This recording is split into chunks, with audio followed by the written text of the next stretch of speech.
Justice Roberts, Vice President Harris, Speaker Pelosi, Leader Schumer, Leader McConnell, Vice President Pence, and my distinguished guests, my fellow Americans. This is America's day. This is democracy's day. A day of history and hope, of renewal and resolve. Through a crucible for the ages, America has been tested anew, and America has risen to the challenge. Today, we celebrate the triumph not of a candidate, but of a cause, the cause of democracy. The people, the will of the people has been heard, and the will of the people has been heeded. We've learned again that democracy is precious. Democracy is fragile. And at this hour, my friends, democracy has prevailed. So now, on this hallowed ground where just a few days ago, violence sought to shake the Capitol's very foundation, we come together as one nation, under God, indivisible, to carry out the peaceful transfer of power as we have for more than 2 centuries. As we look ahead in our uniquely American way, restless, bold, optimistic, and set our sights on the nation we know we can be and we must be. I thank my predecessors of both parties for their presence here today. I thank them from the bottom of my heart. And I know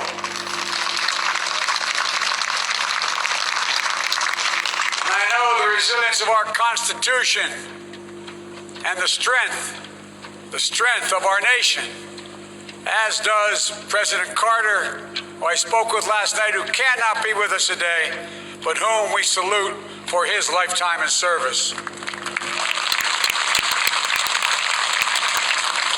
I've just taken the sacred oath each of those patriots have taken. The oath first sworn by George Washington. But the American story depends not on any one of us, not on some of us, but on all of us, on we the people who seek a more perfect union.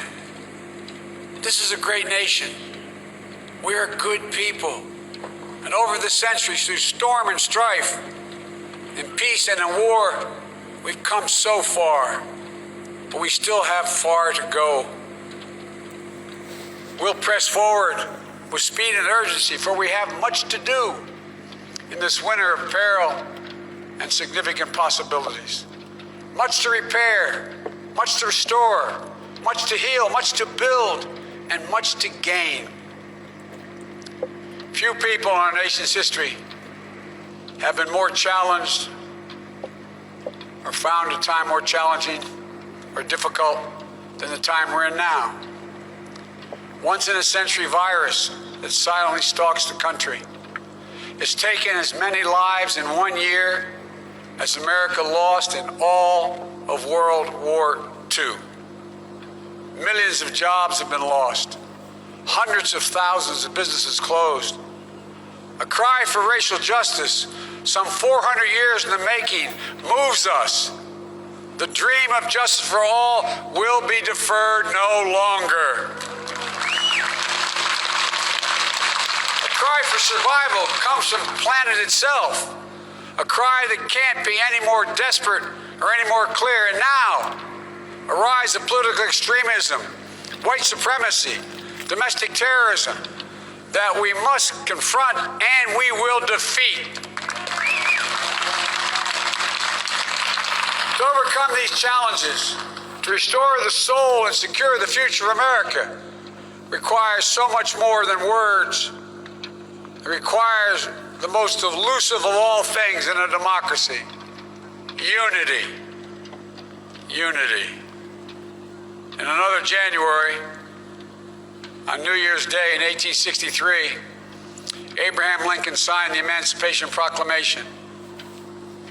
When he put pen to paper, the president said, and I quote, If my name ever goes down into history, it'll be for this act, and my whole soul is in it. My whole soul is in it. Today, on this January day, my whole soul is in this. Bringing America together, uniting our people, uniting our nation. And I ask every American to join me in this cause.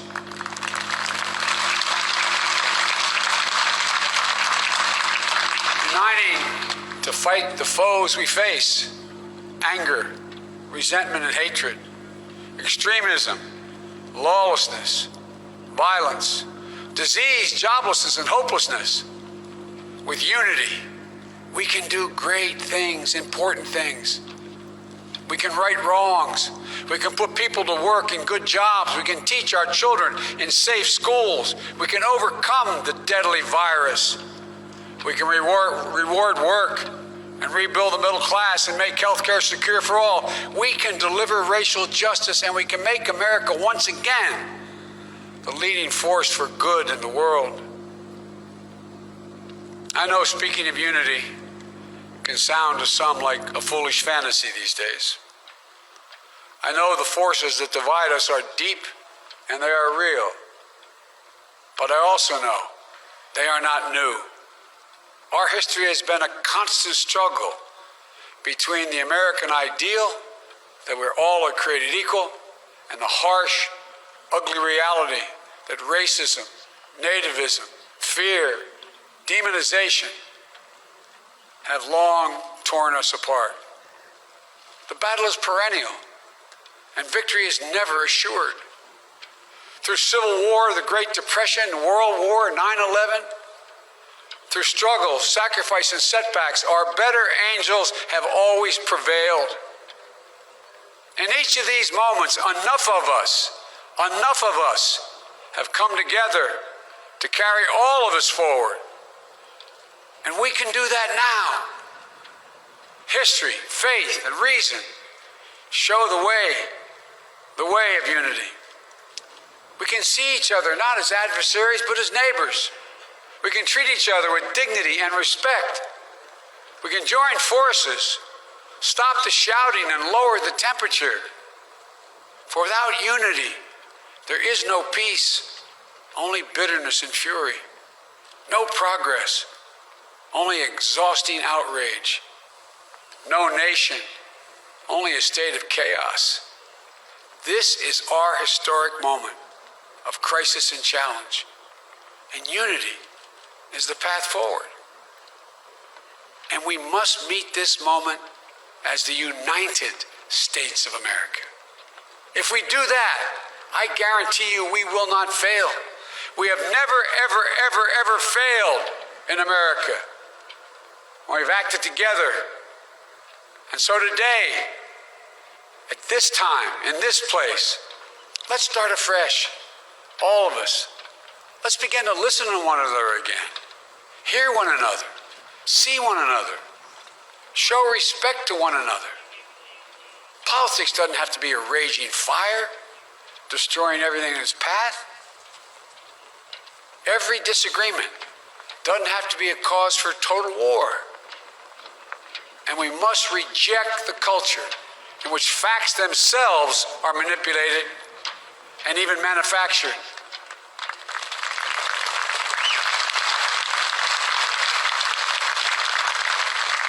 My fellow Americans, we have to be different than this.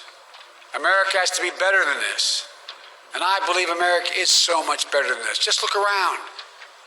Here we stand in the shadow of the Capitol Dome, as was mentioned earlier, completed amid the Civil War, when the Union itself was literally hanging in the balance.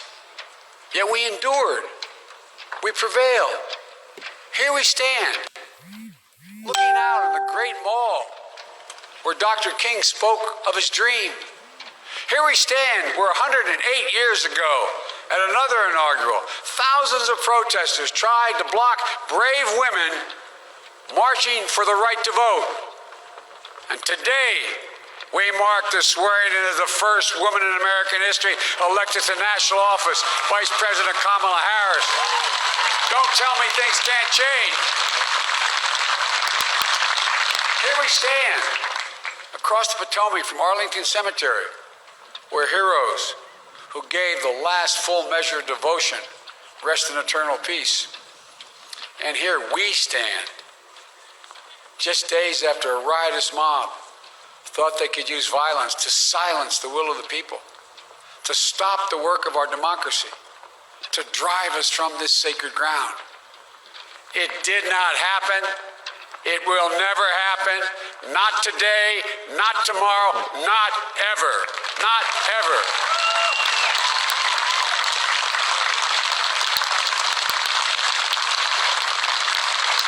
To all those who supported our campaign, I'm humbled by the faith you've placed in us. To all those who did not support us, let me say this. Hear me out as we move forward. Take a measure of me and my heart. And if you still disagree, so be it. That's democracy. That's America. The right to dissent peaceably within the guardrails of our republic is perhaps this nation's greatest strength. Yet hear me clearly. Disagreement must not lead to disunion. And I pledge this to you. I will be a president for all Americans. All Americans. And I promise you, I will fight as hard for those who did not support me as for those who did.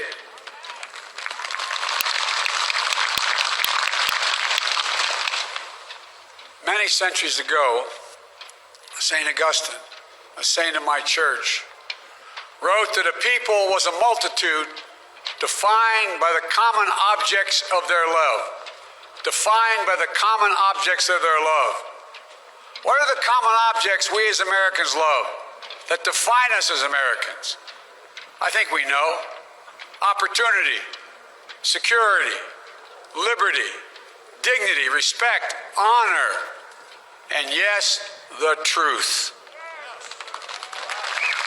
Recent weeks and months have taught us a painful lesson. There is truth and there are lies. Lies told for power and for profit. And each of us has a duty and a responsibility as citizens, as Americans, and especially as leaders. Leaders who have pledged to honor our Constitution and protect our nation, to defend the truth and defeat the lies. Look, I understand that many of my fellow Americans view the future with fear and trepidation. I understand they worry about their jobs. I understand, like my dad, they lay at bed at night, staring at the ceiling, wondering, can I keep my health care? Can I pay my mortgage? Thinking about their families, about what comes next. I promise you, I get it. But the answer is not to turn inward, to retreat into competing factions, distrusting those who don't look like you, or worship the way you do, or don't get their news from the same sources you do. We must end this uncivil war that pits red against blue, rural versus urban, conservative versus liberal. We can do this if we open our souls instead of hardening our hearts, if we show a little tolerance and humility, and if we're willing to stand in the other person's shoes, as my mom would say, just for a moment, stand in their shoes. Because here's the thing about life. There's no accounting for what fate will deal you. Some days, when you need a hand. There are other days when we're called to lend a hand. That's how it has to be. That's what we do for one another. And if we are this way, our country will be stronger, more prosperous, more ready for the future. And we can still disagree. My fellow Americans, in the work ahead of us, we're going to need each other. We need all our strength to persevere through this dark winter. We're entering what may be the toughest and deadliest period of the virus. We must set aside politics and finally face this pandemic as one nation. One nation. And I promise you this, as the Bible says, weeping may endure for a night, but joy cometh in the morning. We will get through this together. Together. Look, folks, all my colleagues I serve with in the House and the Senate up here, we all understand the world is watching all of us today. So here's my message to those beyond our borders. America has been tested, and we've come out stronger for it. We will repair our alliances and engage with the world once again. Not to meet yesterday's challenges, but today's and tomorrow's challenges. And we'll lead not merely by the example of our power, but by the power of our example.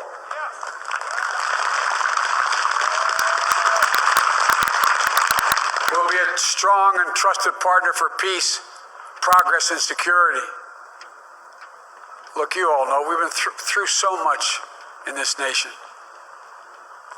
And in my first act as president, I'd like to ask you to join me in a moment of silent prayer.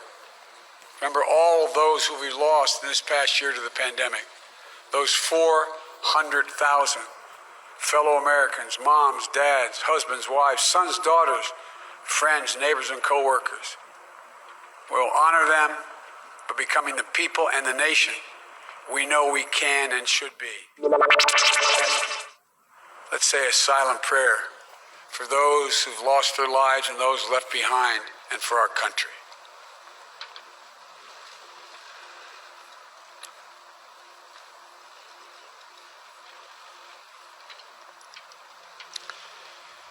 Amen.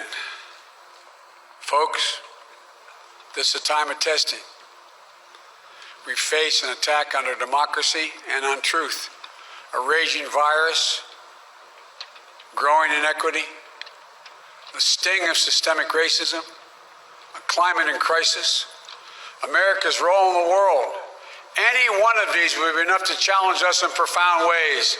But the fact is, we face them all at once, presenting this nation with one of the gravest responsibilities we've had. Now we're going to be tested. Are we going to step up, all of us? It's time for boldness, for there's so much to do. And this is certain. I promise you, we will be judged, you and I, by how we resolve these cascading crises of our era. We will rise to the occasion is the question. Will we master this rare and difficult hour? Will we meet our obligations and pass along a new and better world to our children? I believe we must. I'm sure you do as well. I believe we will.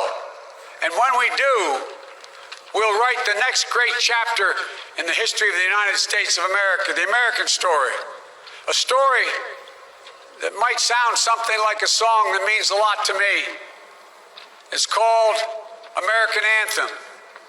There's one verse that stands out, at least for me, and it goes like this.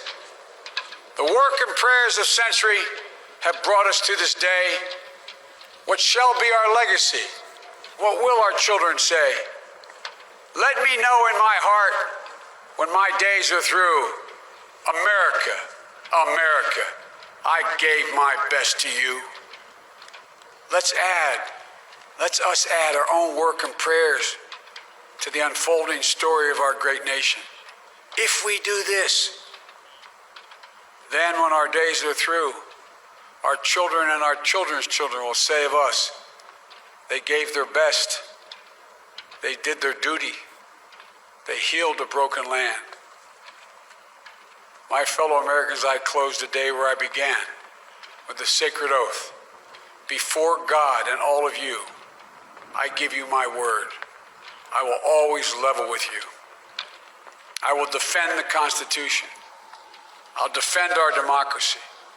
I'll defend America. And I'll give all of you, keep everything I do in your service, thinking not of power, but of possibilities, not of personal interest, but the public good. And together we shall write an American story of hope, not fear, of unity, not division, of light, not darkness, a story of decency and dignity, love and healing, greatness and goodness. May this be the story that guides us, the story that inspires us, and the story that tells ages yet to come that we answered the call of history. We met the moment. Democracy and hope, truth and justice did not die on our watch but thrived. That America secured liberty at home and stood once again as a beacon to the world.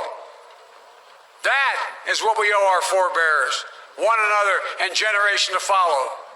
So, with purpose and resolve, we turn to those tasks of our time, sustained by faith, driven by conviction, and devoted to one another and the country we love with all our hearts. May God bless America, and may God protect our troops. Thank you, America.